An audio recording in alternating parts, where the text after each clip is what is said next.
Čech vystupoval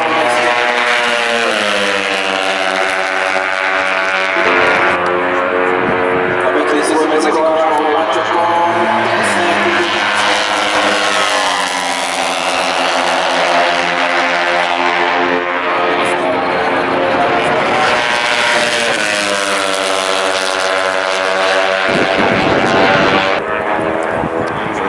V tomto momente už 12 sekundový nástup a Viktor Čech.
Zaujímať ten súboj víťazstva 325 z Podkoláčom, že preto je tu Martin Taklička.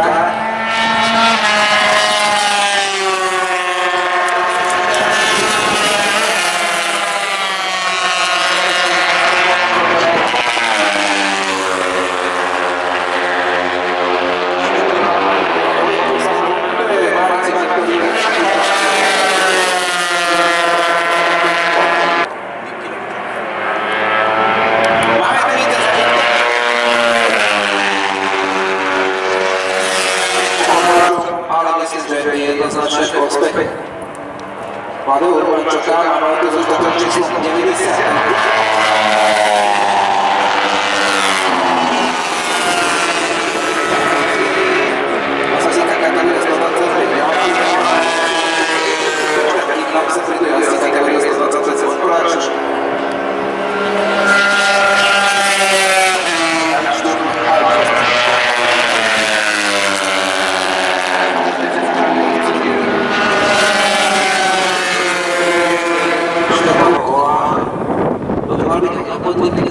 Ktorý prichádza do cezeného, je to tak.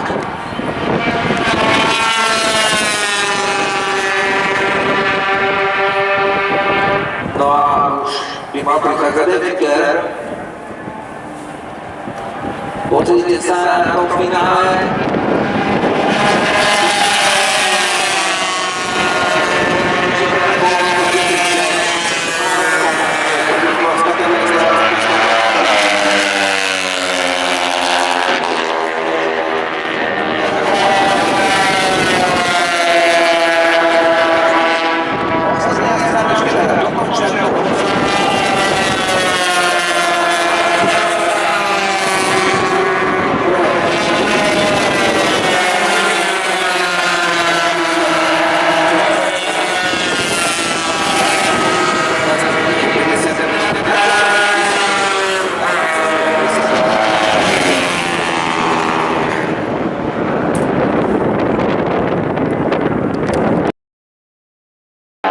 Sa ešte pozrieme na tie časy, aké jazdil Viktor Čech, išiel z včerajšej kvalifikácie.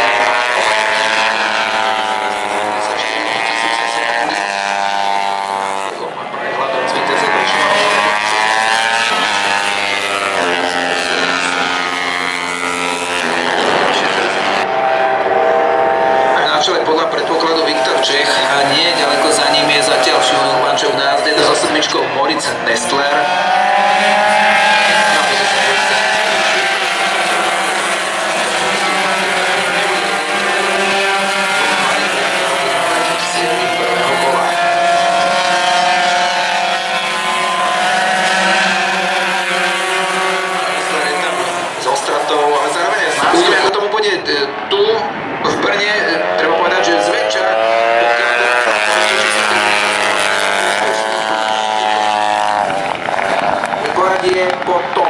kole. Viktor Čech na prvom mieste, druhý Šimon Urbančuk, tretí Oda Podivný, štvrtá a na 6. mieste Paulina Matušová, potom od 7. miesta, to už je kategória 125 spolnovač, to prvý Lukáš Švítek, druhý Kalmecko, tretí Marek Pavel Vojtech, 7. Miroslav Sledov, 8. Jozef druhej desiatky Matej Blažek, Lukáš Červeniak, Dušan Sudek, Radek Koňažík, Jiří Mošna, Michal Nožička, Moritz Nestler,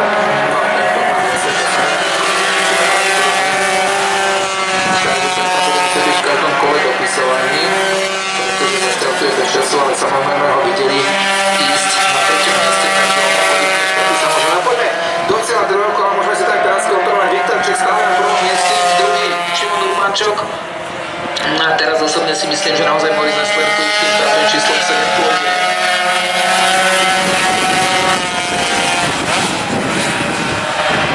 Áno, je to tak, samozrejme Moritz Nestler napriek tomu, že sa nebude zautočiť, ale no, možno to vidieť, žiaľ, práve cez ten nápis ťažko povedať, čo to je. V našich miestach je tam potom už trošku zostal Marek Zima, Ondřej Svoboda, Pavol Mihalkovič.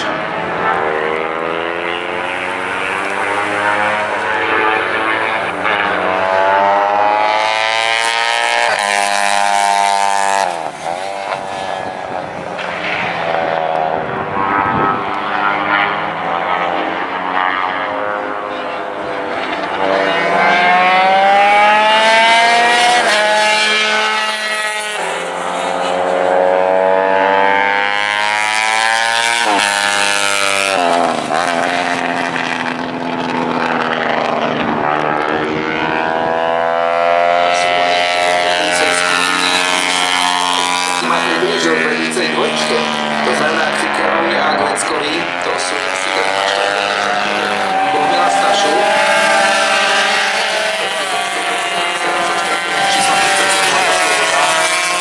A tiež Pavol Mihalkovič. A Viktor Čech jednoznačne zvyšuje svoj náskok. S Šimonom Urbančukom, to sú tu štartové čísla 99 a budeme čakať tretieho Moritza Nestlera.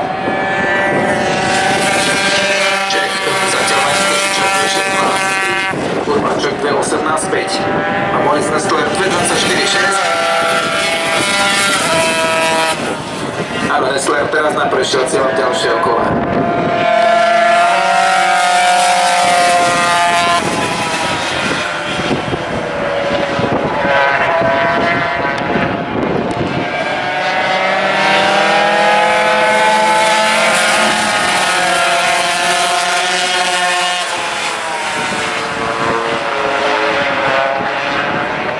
Aleš Vochoč so štartovým číslom 55.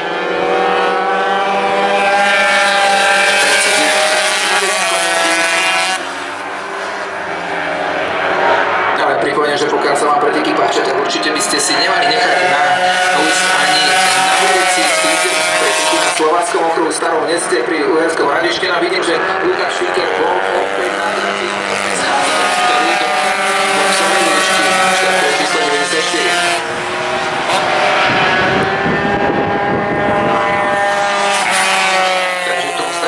Tu na budúci týždeň preteky sa tam konajú v nedeľu. Pokiaľ máte len motorky a cestný motocyklový šport a samý už má pred sebou 5 kôl. Najbližšie by sme tu mali vidieť Šárku Šmitovú, už ju tam vidíme na tej červenej svietivej motorke, štartové číslo 3. No a čakáme na zimu s Veckom. Vecko už je opäť pred Markom Zimom a zase si dokonca hneď vybudoval trošičku náskok, teraz sa tam musia dostať cez jedného pokusne, že je rozhodnuté.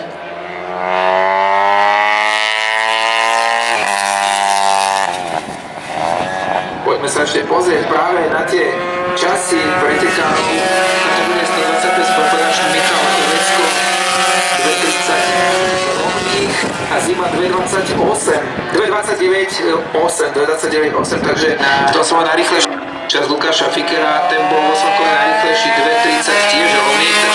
Momentálne je najrýchlejším z jazdcov, aspoň čo sa týka predchádzajúcom kole bol o nejakých 70 pomalší ako Vecko.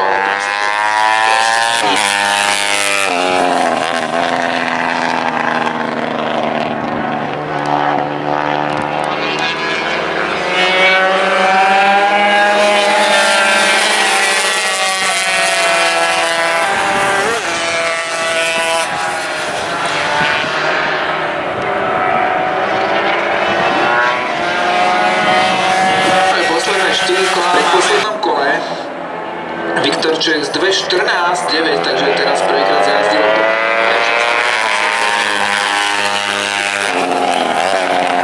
Lukáša Čech za 2.19. A Nestlé stráca už takmer minútu a 20 sekúnd.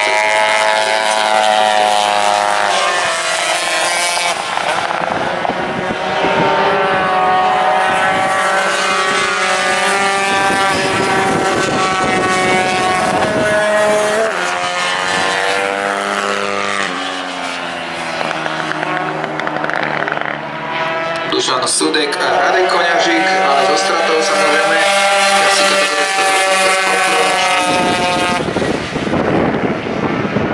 Čakáme ale Oldu Bodlitného, ktorý v tomto momente... A už je tu opäť Viktor Čech. A Viktor Čech ide do kola posledného.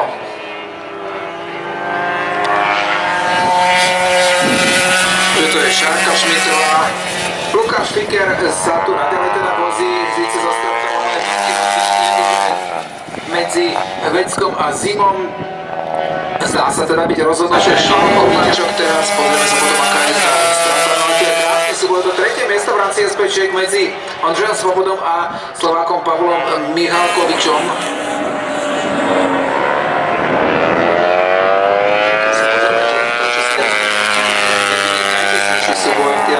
V pozíciách je práve ten súboj medzi Mihalkovičom a Svobodom o tretie miesto v rámci kategórie 125 SP. Takže tam sa bude rozhodovať ešte.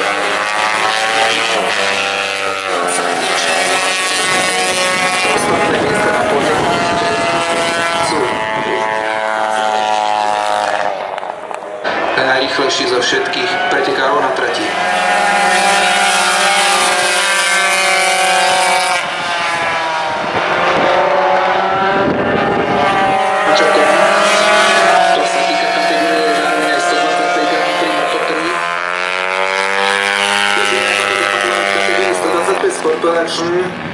Michal Vecko je víťazom. Takže poznali sme víťazov ďalších pretekov, samozrejme kto z motocyklových pretekov, predovšetkým na prírodných okruhoch, takže pokiaľ Kajku stretnete, môžete ju poprosiť o nejaké pekné, už nie DVDčko, ale pekný flash disk. A všetky. Takže ešte raz pozývam vás k pódiu, prípadne niečo si kúpiť, niekde sa občerstviť.